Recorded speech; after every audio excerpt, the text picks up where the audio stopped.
No Means No is probably best described as a band that did things its way, commercial success be damned. The punk rockers, originally from Victoria, were always a little smarter than everybody else, be it for their music, their lyrics, or simply for their resistance to anything that interfered with their DIY vision, much to the frustration of managers, promoters, and record company bosses. Now, this constant trail of heartbreak, as one former manager put it, has been committed to posterity in the new book. Here to talk about No Means No, From Obscurity to Oblivion, an oral history, is author Jason Lamb. Congratulations on the book. It's clear you're a No Means No super fan. You talk about seeing them maybe 25 times over the years, yet the book is not a typical fan-style publication. It looks at some hard truths about No Means No, honestly and openly, mainly because as an oral history, you let the band members and their associates speak for themselves. What informed that decision? That's a good question. I've always loved the oral history style of biography, particularly music biographies. I've read many, many, many of them over the years, and it just made sense right away when I had the idea to do this, that this was the best way to tell the story, because they were around for so long. They have 35 plus year career, and they traveled so much, and there's so many people in their orbit and around their orbit that I knew it needed to be told by the people that were there. And the other thing, practicality wise, is I'm just not a very good writer. At least I don't consider myself to be one. So I don't know if I would have been able to pull it off as just a narrative style. If I could, it would have taken me much longer. But yeah, I just knew I needed to talk to everybody, and of course that ballooned very quickly, where I ended up interviewing about 500 people at the end of the day.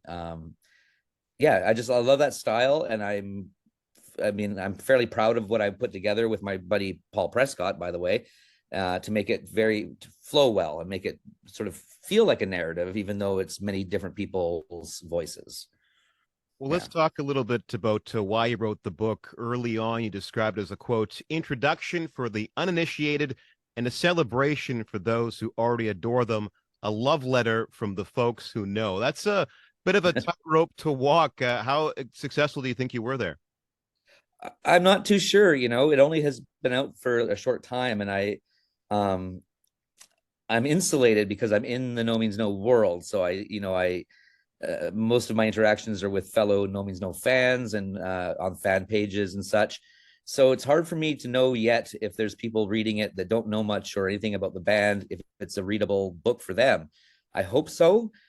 There's some very specific stuff in there for the fans, like about what does this album cover mean, and what is this little weird piece of trivia. There's all these kind of hidden little things like that, not hidden, but like little pieces of trivia. But I hope it's accessible as well as just a really cool story about a Canadian band who did everything by their own terms from beginning to end, and therefore garnered the love and support and admiration of thousands of people, including everyone from people in Japan and Australia and Europe and Poland, to like people that went on to hugely successful careers themselves, not just in music, but film and novel writing. I hope so. I hope that it is accessible as an introduction to this band, and more so a story about just a cool story of a band and their whole arc and how it all went down. So I don't know. That remains to be seen. Tell me if you're listening to this and you want to read the book and you don't know the band. Let me know what you think. Or if you're like, this is stupid, this is only for people that love No Means No already. I don't know. Well, before we get too far into this, and speaking of folks who love No Means No, and there are a lot of them in many different fields of artistic endeavor, how did you manage to get Fred Armisen to write the book? Oh man, that's a good story. Very early on, when I started interviewing people, it became apparent every time I interviewed somebody, it would lead to more people. I would talk to somebody and they say, "Oh, you really should talk to so and so, or this guy, or this gal," and that happened continually. So every time, that's why that ended up being 500 people. I had a list of maybe 30, and it just ballooned every time I spoke to somebody. I knew very early on. This is a bit sneaky, actually. Hopefully, Fred's not listening. I learned very early on that Fred Armisen was a huge No Means No fan. So how do you get someone like Fred Armisen? You can't just call him up. You can't even, you try emailing publicists and stuff, they don't get back to you. There's this is impossible. So the way it went down for that was I was very into it already, about a year and a half into it, interviewing people and gathering all the stuff.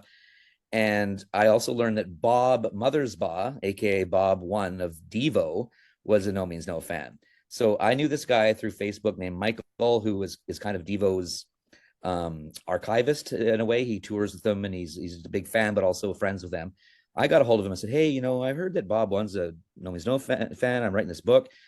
Is there any chance you could get a hold of him for me and see if he'd be interested in participating?"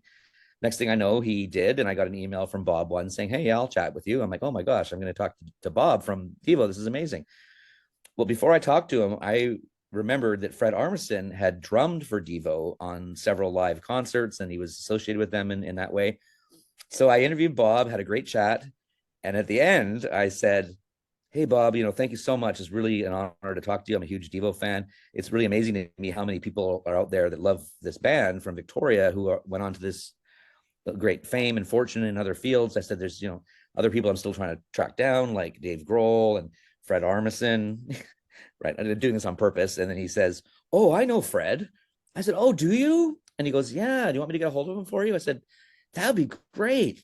And so he did. And about a week or two later, I got an email from Fred freaking Armisen saying, "Hey, Jason, I heard you want to talk to me about No Means No or something." And I said, "Yeah, I would love to." I got him on the phone, and I was just going to interview him for the book. That's all I was going to do. Just get a little, because I had heard he wanted them to be on Portlandia at one point. They said no to that because that's what they do. So we had a good little chat. And then at the end of that interview, I said, "Hey, Fred, this might sound weird, but would you be interested in writing the foreword to the book?" He's like, No, I couldn't do that. I won't do that. No. I said, "Why not?" He goes, "Well, you should get somebody like Jello Biafra or someone." Like, I'm not, that's not. I said, "Well, Jello's in the book already, like a lot. He's part of the story. You're kind of perfect because you're not part of their story so much, but you are famous, and forwards are always written by somebody famous, kind of. And you're also a comedian, so you're kind of different from that. Although he's also a musician, of course." And he goes, "Oh, let me think about it." And then about a day later, he got back to me and said, "Yeah, okay, I'll do it." And then I had to poke him a few times to remind him. And then finally he wrote it. That's how I got Fred. Long story, but there you go. There you go. Yeah. A bit sneaky and underhanded, but I got him. And now he's like, I've never met the man. I've only ever talked to him in email, but he's kind of my buddy. It's crazy. Like we email back and forth all the time. It's wild. Now, getting into the meat of the book, the heart of the band is the brotherhood of John and Rob Wright. But you also set the stage very well, broadly speaking, about how punk rock was a little late to arrive in Victoria, maybe a couple of years after Vancouver. Why do you think that was? Yeah, I've been asked this before, and I don't really exactly know. I can give you my theory that I think is fairly sound. I think it's because we're on an island, Vancouver Island, and especially back then, pre-internet days, pre-cell phone days. Things got here a little bit later, and we were a little bit lazier, or so not. No, that's not the right word. Not lazier, but things just got here a bit later because we felt a little isolated. There's this isolation about being on the island that is undeniable, even now. And what that bred was actually a really good thing, because Vancouver already had a very established punk scene in the late 70s. But as a generalization, obviously there's exceptions here, but as a generalization, all the bands in Vancouver sounded like DOA, because that was the big band from Vancouver. So Vancouver had a sound, a punk rock sound. When punk started getting here, bands were already starting up without really much of an idea of what was out there and how it all worked. So the bands that started in Victoria were all very unique, very weird. Like the Dago Abortions were this crossover metal punk thing. The Neos, previous to them, by many accounts, were the first ever like speed punk or speed metal band. They were just so fast and ridiculous, and they were like teenagers. And then there's No Means No, and then other bands that just, there was this uniqueness about it. So I guess my answer is isolation and inability to connect properly, other than literally writing letters to record labels or whatever, or trading magazines and tapes. We were this little weird island, quirky, strange place. Is that a good answer? I don't know. Yeah. I think so. I think that gets to the meat of it there. Now, in terms of the story, things start to pick up steam. The band is a three-piece now. They're signed to Jello Biafra's Alternative Tentacles record label. They tour the US and Europe for the first time. They attain a certain level of success and then don't really want to go any higher than that. Hmm. As Rob puts it, why would we want to sell a million records? We'd have to support that, and it would be terrible. And that kind of sums up their whole thing right there in a way, doesn't it? It really does. Yeah. It's funny having gotten to know the guys and lived in this world now, this insane world for years. Like the perception of them is that they didn't want to make money, they didn't want to be famous, they wanted to just do their thing, and it was about the music and nothing else. And that is true to a point, but they liked money just like anybody else does, and they did want to be well known. I mean, if you're a band that doesn't want to be well known, then why have 50 different designs of t-shirts available at your merch table? And they did lots of interviews with zines all over the world, especially in Europe and places like that. They weren't hiding or purposefully not wanting success, but there was an integrity there. But also, and they might be mad at me for saying this, there was a little bit of laziness and also misunderstanding of how it all works in a way. They were just kind of, I don't want to say flying by the seat of their pants. They knew what they were doing, but it wasn't solely just like, hey, we are doing this because we are, we refuse to be famous, we refuse to be paid. It wasn't like that at all. And in fact, I think they would admit, maybe I'm wrong, that there were some poor decisions made sometimes, like things they were offered. In the book, they were offered the first Lollapalooza, for example, in '91. Perry Farrell and them were big fans, but they were going to go on the side stage, and Rob was like, nope, we're a headlining band, we don't do side stages. And that was a bit of stubbornness, and but that probably would have been a smart thing for them to do. It would have gotten them out to a bigger audience. It would have cemented them into a historical musical event that could have been part of. But I don't think they have a lot of regrets. But yeah, it's a strange thing. They I don't think they've ever really wanted to be a mainstream success, and they certainly didn't want to ever sign with a big record label or have to have any pressure from anyone to do any type of music. Like they would never ever want someone to say, well, your next album really should sound more like Wrong, because that was the big one that they absolutely eschewed that and hated that idea. So there's that. But as far as they didn't dislike money and success by any accounts. Maybe Andy a bit. Well, it is kind of a trail of heartbreak, as their ex-manager put it, because there's one particular image that sticks with me is when I guess there was a record contract offer from Warner Brothers, and I guess it's Rob who just writes no on page one, means on page two, and no on page three. I'm like, oh, come on, guy.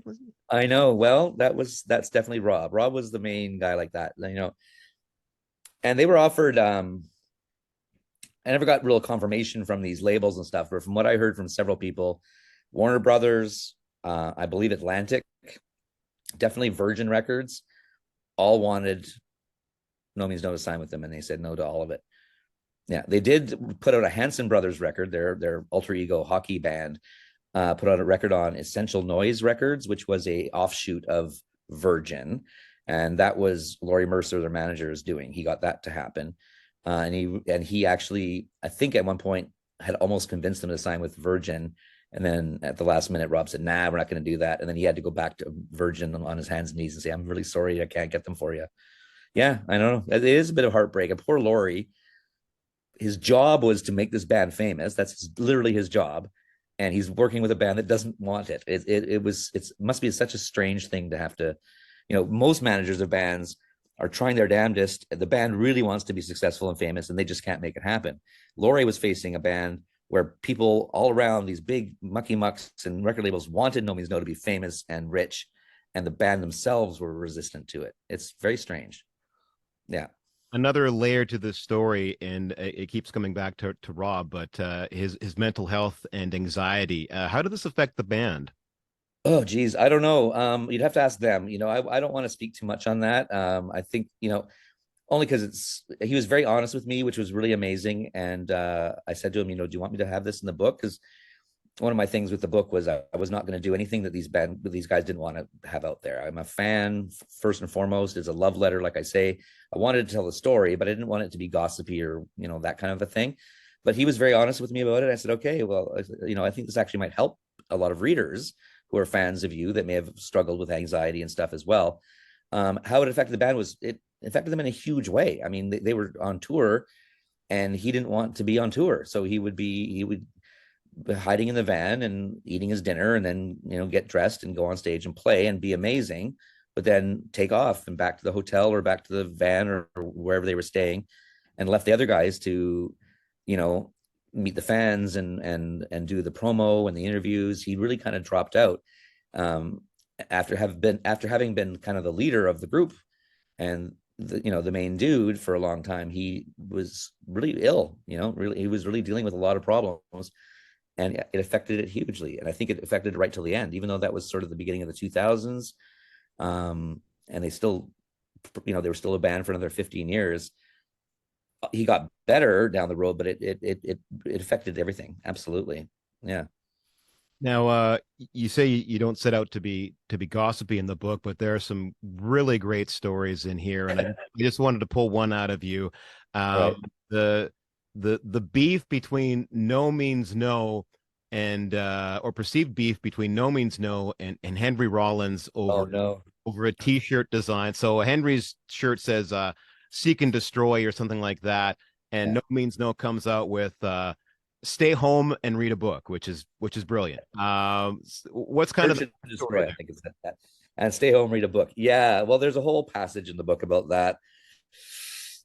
You know, No Means No like to poke people occasionally. It wasn't just not just Henry Rollins, but other people too. They sometimes got a little on their high horse about stuff.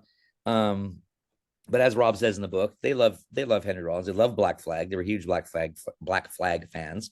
Um, and I mean, John even had a Black Flag sticker on his drum kit at one point. Uh, I'll tell you, I tried to get Henry for the book. I've interviewed Henry before on my radio punk show that I used to do.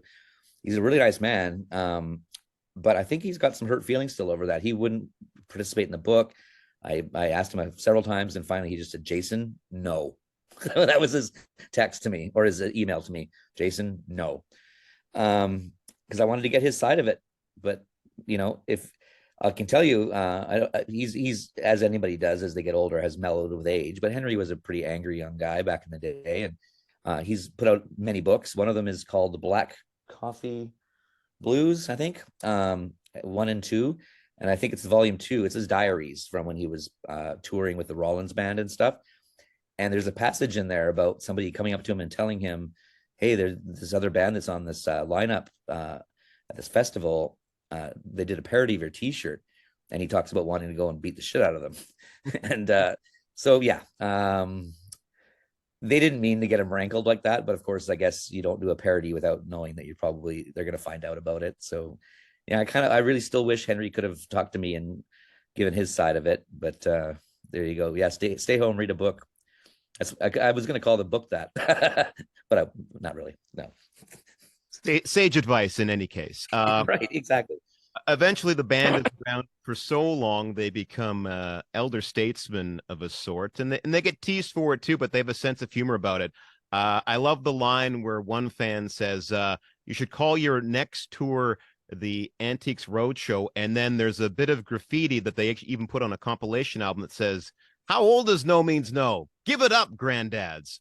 That's Uh, right. so, what were your thoughts about that? About that sort of they could poke fun of themselves too. Well, I think they kind of had to right from the beginning because they always looked older than the kids in the crowd. I mean, even when they were in their 20s, John and Rob both had gray hair, especially Rob early on. Um, I think they come from they're Western Canadian boys who are big fans of comedy, Steve Martin, Monty Python, same stuff as me, which was amazing to find out. I think they just have a really great sense of humor, all of them, and they're self-effacing like most good Canadians are. They can take a joke, and they kind of leaned into especially later in the Give It Up Granddads years. They leaned into the fact that yeah, we're old guys, but we can still rock out better than any of you guys, most of the time. They even had a song called "Old" on their second to last EP that came out, all about being old. And it was just there was always humor underlying everything they did, almost from the very, very beginning. Well, it was Sometimes it was very dark, sometimes their stuff was very serious, but there was always something that would give you a little spark of humor and light, for sure.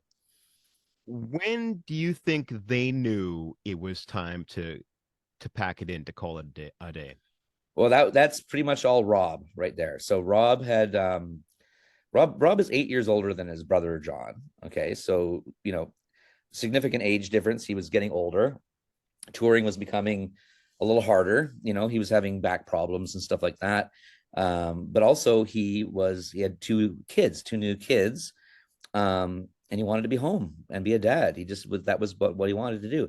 And he told me, and I think it's kind of in the book, where he was starting to feel he had said everything he needed to say. This was Rob's vision basically from day one.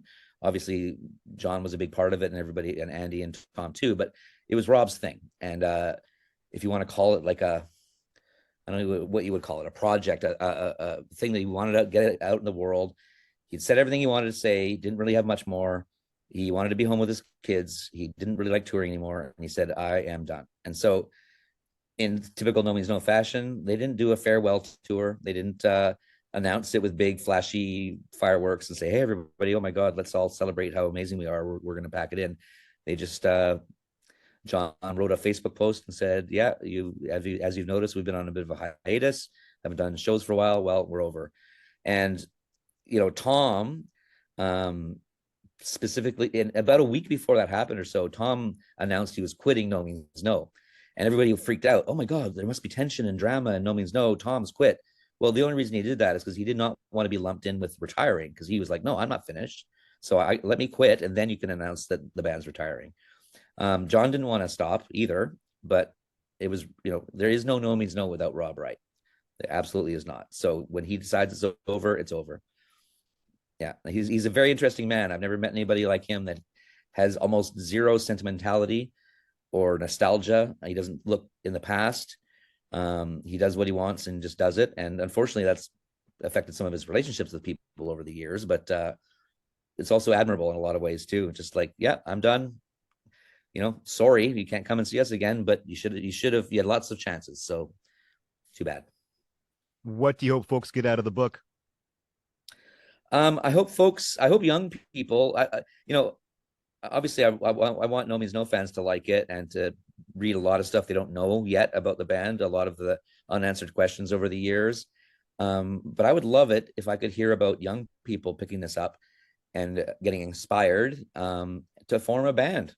Doesn't have to be punk rock, even whatever. Just pick up a guitar or write some lyrics down and continue this amazing thing that is music, that is the source of joy and life for so many people, including myself. I mean, my son, let me plug my kid's band. I have a 15-year-old son who's plays bass in a punk band called The Chain. They write original tunes here in Victoria, and I'm so proud of him. And I didn't even like force punk on him at all. That came just naturally. He's also a jazz trombone player, and I want to see more of that. I want this to continue. Punk's not dead, man, but maybe it is. I that's what I would like. I would like to inspire people to explore music, and maybe specifically No Means No music. If you've never heard No Means No, get into it. Yeah.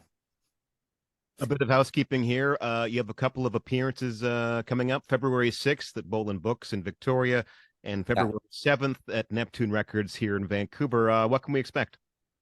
Well, that's actually a really cool thing. So we're doing these two events. Myself and John Wright from No Means No will be coming down from Powell River for both events. And Steve Turner, who is the guitar player and founder of Mudhoney, like arguably the pioneers of grunge music, he's put out his memoirs along with another author here in Victoria named Adam. So we're kind of doing a joint thing. So Steve is going to come up from, I think he lives in Portland now. He's going to come up. So it's going to be Steve, and then Adam, and then myself and John Wright. We're going to do a Mudhoney / No Means No book. It's not really a launch, but a book reading. We'll do a Q&A, book signing at Bolin Books. I think I'm going to be the moderator of it. And then in Vancouver at Neptune, Grant Lawrence of the CBC, if I can say that, is going to be there. He's also, Smugglers. And I believe Nardwar, the Human Serviette, will be hanging around and probably interviewing those guys as well. So it's so exciting. Yeah. All right, let's leave it Yeah. there. The name of the book is No Means No, From Obscurity to Oblivion, an Oral History. It's available from PM Press. My thanks to author Jason Lamb. Thank you, John. I really appreciate it, man. Thank you.